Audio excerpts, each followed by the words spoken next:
Hello, welcome. This is J.NYENETU JARKLOH again, trying to give you a brief insight into our community in Odessa. That is the African community in Odessa.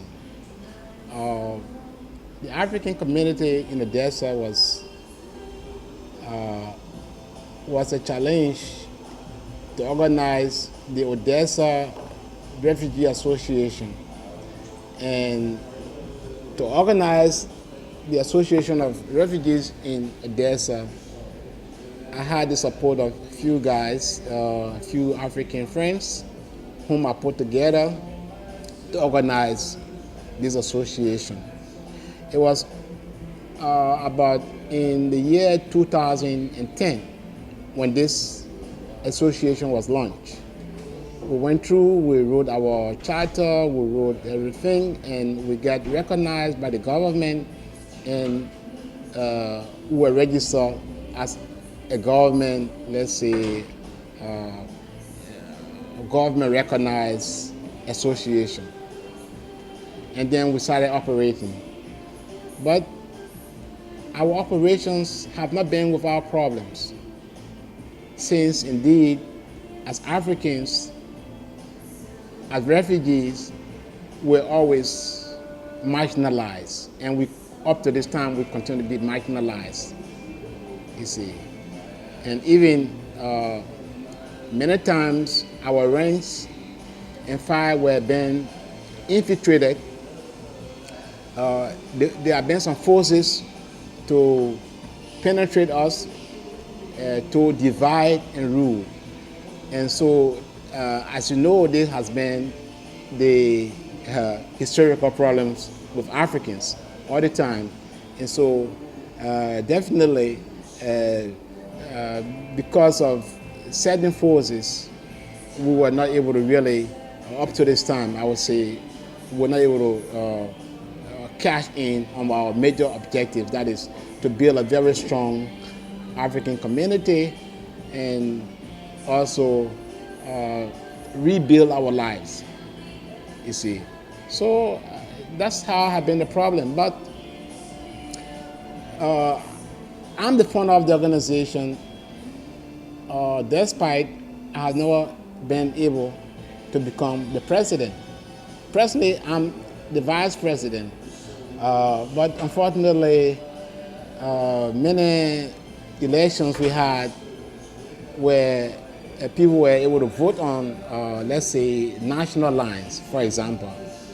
Since I'm from Liberia and I'm the only Liberian here in Odessa, I've not had a chance to become the president. But I was, for the first stage of the I was the Secretary General, and later on I became the Vice President up to this time. But in fact, right now, I'm the Vice President, and the organization is still functioning, but not to the extent that we can say, yes, we cannot be much emphatic about our progress, because progress really have been very, very little in terms of, I mean, we don't have the means, really, the means of even office space. We try to get an office space with the Odessa authorities. We apply for an office space, and up to this time, we're never even given an office space. And other people, other national minority groups, like Bulgarians, like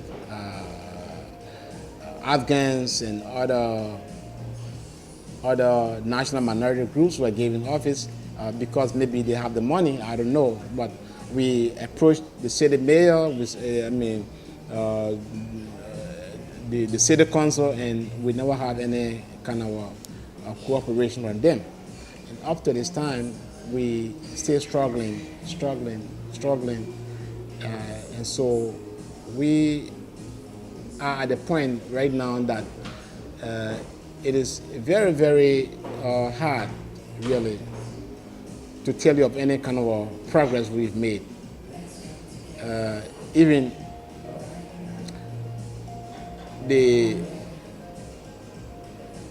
what I would say, the city, the migration office right now, the migration office have not been lending the kind of support we expect from them. In fact, they have divided our organization into two. Right now, there's another a group, so-called group, calling themselves to be CARI. CARI, I don't know what they mean, but really I cannot. CARI is something like Commonwealth of Refugees, I don't know. But in a nutshell, we have, they have divided our organizations, and they have another one they call CARI. CARI, the emergence of CARI is such that when people come from Geneva or from Kiev to find out how we are doing, there were many Africans who were very, very, prone to sell African interests. That's my personal view, because anytime people came from Geneva or from Kiev to ask, oh, how are you African refugees doing? And despite the fact that Africans were dying of hunger, dying from, let's say, racially motivated attacks, there are so many people, Africans, who died from racial attacks. And when people come from Geneva to find out how we are doing, and these people who form the CARI, they will tell everything is okay when we're even suffering, when we don't have any jobs. And there are many Africans here who are qualified and even who have Ukrainian education. Despite there's a high level of discrimination. In my own case, in my own personal case, I graduated from Odessa right here. And because of the war in Liberia, I came back. But I have never been able to get the job of my dream. Why? Because I'm a black man. Because of discrimination. And each time we talk about these things, they're telling us we like to complain. They try to hide away from the issues and just tell us that we are complaining. Why we won't complain when we are what? When you find the kind of society in which we live in, we are not accepted as almost human beings. On an equal basis. When I'm qualified, I ask for a job, I cannot get any job. Not only I, but other Africans. In fact, I will tell you, the president of this association right now, he's a graduate from Odessa Polytechnic University with an MSc degree in computer technology. And this is somebody who has been working in the gas station for the past 10 plus years, and he cannot get a place. There are other people like Haptamun, who also live in the refugees hostel without any job. And there are other people like Teferi also. Ashebe. Those people, they are all educated, despite they cannot get any job. I went to Metro. I worked in Metro as a laborer. I work. When I say laborer, I mean doing all jobs unskilled labor, to the extent that even I broke my back right now, I couldn't even go and do that job again, you see. And at present, I'm just teaching in the university, in American university, and even without anything, without any kind of pay, believe me. And so what I want to do is just the love of knowledge, and the love to practice what I know. That's my sole motivation. And in fact, right now I'm at a place. Let's say we are at the place. African refugees. Most of our children do not have the means to even go to school. My own child is sitting at home because I don't have the means to pay for his education. The UNHCR and what I would say, the integration project that was implemented here in Ukraine is what I would say is a failure. It's not real. It's something that people it's been very, very hypocritical. It's overwhelmed with hypocrisy when people don't have for example, what is the integration project about? Was to help refugees rebuild their lives. But how many refugees have rebuilt their life as a result of the integration project in Ukraine? For example, Odessa in particular. The integration project promised hope, promised accommodation, housing accommodation, promised jobs, promised. It was as back as 2009.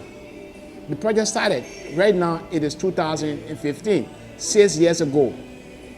I don't see what they promised to give every refugee $3,000. And what happened? For my own $3,000, I had to struggle with them for 3 years to even get that. They never wanted to give me the $3,000. And I had to struggle with them. And finally, I went to Kyiv. I was fed up. I went to Kyiv. I needed to be sent to another country. That is, for example, there are countries that receive refugees on the basis of, let's say, who are accepting refugees. I went there and I made my applications, and they said that they sent my name to some embassies, and I went there. They were telling me that the embassy rejected me. And I asked them, if the embassy rejected me, can I get a copy of the rejection, at least from one embassy? And nobody could give me any copy from the UNHCR. And they told me, okay, take a test. I took a test with the UNHCR. I got my result right now. The result was very good. Yet still, they never employed me. They never gave me they never sent me to another country. And they said that, okay, we'll give you this refugee integration project for you and your son. I had to struggle with them for my $3,000. Long last, after 2 years of struggle, they gave me my money, and I did my repair. Even the money was not sufficient for the repair of the flat that I live in, and they gave my son a scholarship, David scholarship. And my son was on the scholarship almost a year and a half to finish the scholarship. He took sick, and he had an operation. After the operation, for my son to go back on the scholarship, he was rejected because why? He was sick. By then, nobody should get sick, so I don't know. Up to this time, they have taken away the scholarship from my son.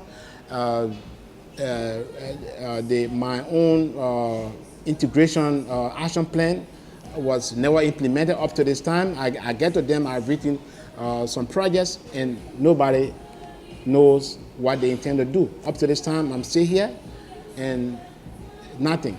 I'm not the only African. There are so many Africans who never received their integration grants. There are so many of them. So what has happened to those integration grants? At least 3,000 per head.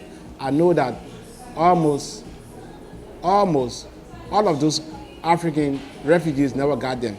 If any African got it, it is an exception. I believe few Africans I can count who have gotten those things. But majority of those Africans who are here, they never got those. And when you talk about those things, you are the enemy if you raise issues. And that's how I have become the enemy of the UNHCR. For example, I would be very specific. Men like Andrusek. Andrusek was the UNHCR High Commissioner, the resident representative.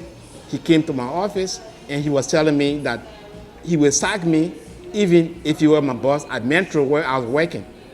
And of course, after seeing that, after a week or two, I lost my job.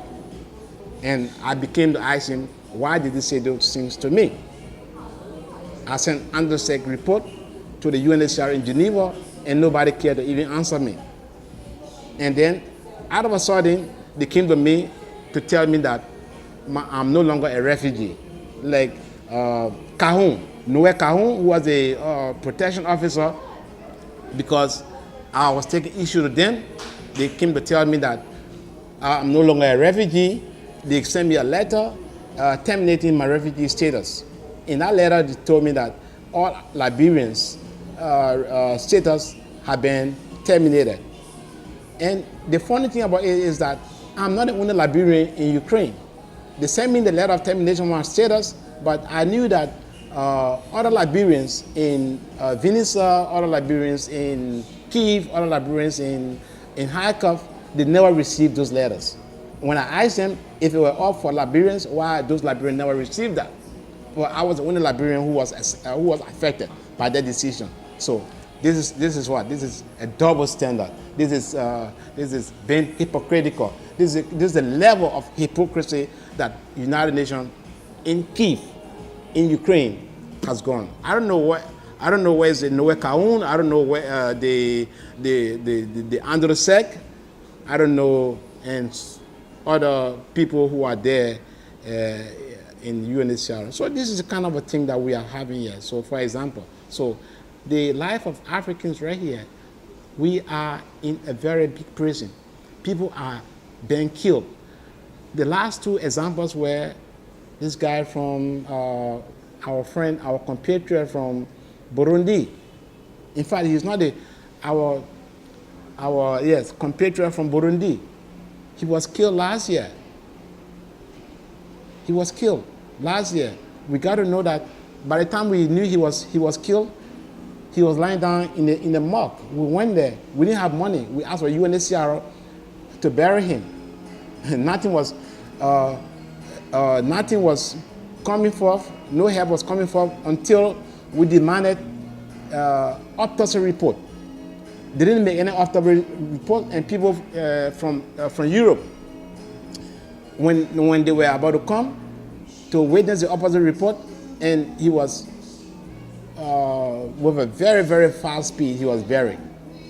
No autopsy was done, who killed him, how he was killed. That was last year.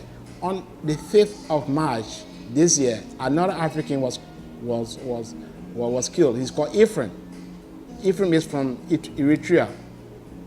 He's also killed. He was manhandled. They said, when we tried to ask, they say he's a drunkard, he's drunk. So how a young man, and they say he have a heart attack because he's a drunkard. So these are the kind of thing we are having.